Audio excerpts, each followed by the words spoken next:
16일 국민의힘 박수영 의원에 따르면 2024년 말 기준 한국의 진짜 나라빚이 4,632조 원에 달한다는 결과를 발표했습니다. 기획재정부가 발표한 공공부문 부채 1,738조 원과 공기업과 연금 부채까지 포함한 광의의 국가 부채를 더한 결과입니다.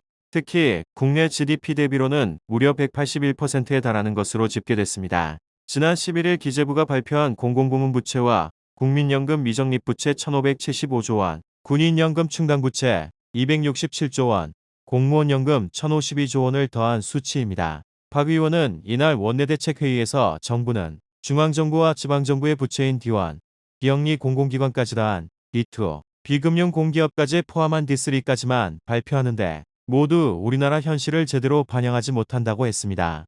이어 우리나라는 연금을 국가가 책임지도록 법으로 정하고 있다며 국가가 얼마나 많은 부채를 지고 있는지 제대로 알리려면 모든 것을 더한 광의의 부채 4,632조 원을 정부가 투명하게 공개해야 맞는 것이라고 했습니다. 정부가 관리하는 부채 통계 지표는 국가채무, 일반정부 부채, 공공부문 부채로 분류됩니다. 박 의원이 언급한 뒷보 개념은 광의의 국가부채를 뜻하는 것으로 중앙 및 지방정부 부채뿐 아니라 비금융공기업 부채, 장래 지급해야 할 연금 충당 부채까지 포함한 수치입니다.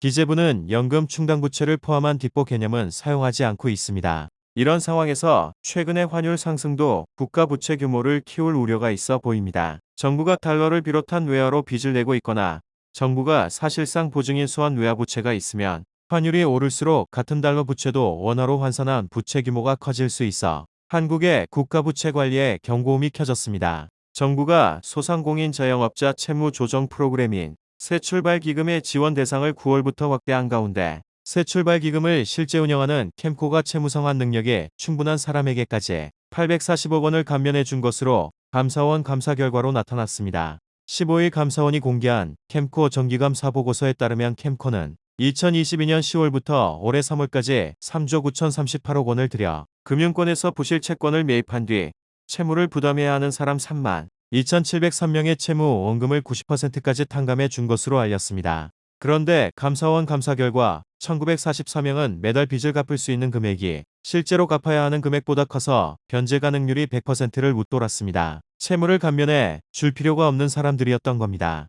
특히 새출발 기금으로 채무원금을 3천만 원 넘게 감면받은 17,533명 가운데 269명은 가상자산을 1천만 원어치 넘게 보유하고 있는 것으로 나타났는데 이런 사람들이 감면받은 채무원금은 225억 원에 달했습니다. 실제로 지난해 빚탕감을 받은 한 대상자는 새출발기금을 신청해 같은 해 11월 채무원금의 77%인 9,190만 원을 감면받았습니다.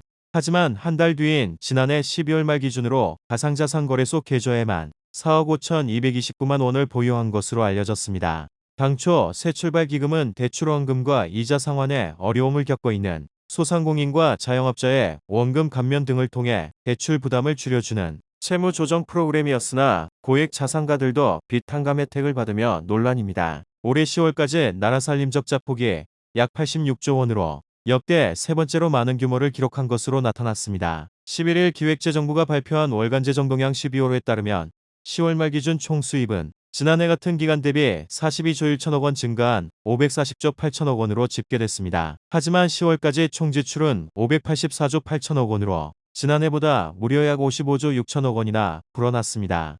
이 때문에 총 수입에서 총 지출을 뺀 통합재정 수지는 44조 원 적자를 기록하게 됐습니다. 통합재정 수지에서 국민연금 등 4대 보장성 기금을 차감한 관리재정 수지는 86조 1천억 원 적자로 집계됐는데 이는 정부의 실질적인 재정 상태를 보여주는 것으로 향후 국가 재정이 악화할 수도 있을 것으로 보입니다. 특히 지난해 같은 기간과 비교하면 적자 폭이 10조 5천억 원 커진 겁니다. 국가 채무도 비상이 걸렸습니다. 10월 말 중앙정부 기준 국가 채무는 1,275조 3천억 원으로 전월보다 16조 3천억 원이나 증가했습니다. 나라 살림이 악화하는 가운데 통화량은 계속 증가하고 있습니다. 쉽게 현금화할 수 있는 단기금융 상품을 합친 광의통화인 M2 증가율은 올해 들어 미국은 평균 4%씩 증가했으나 한국은 6.9%나 증가했습니다.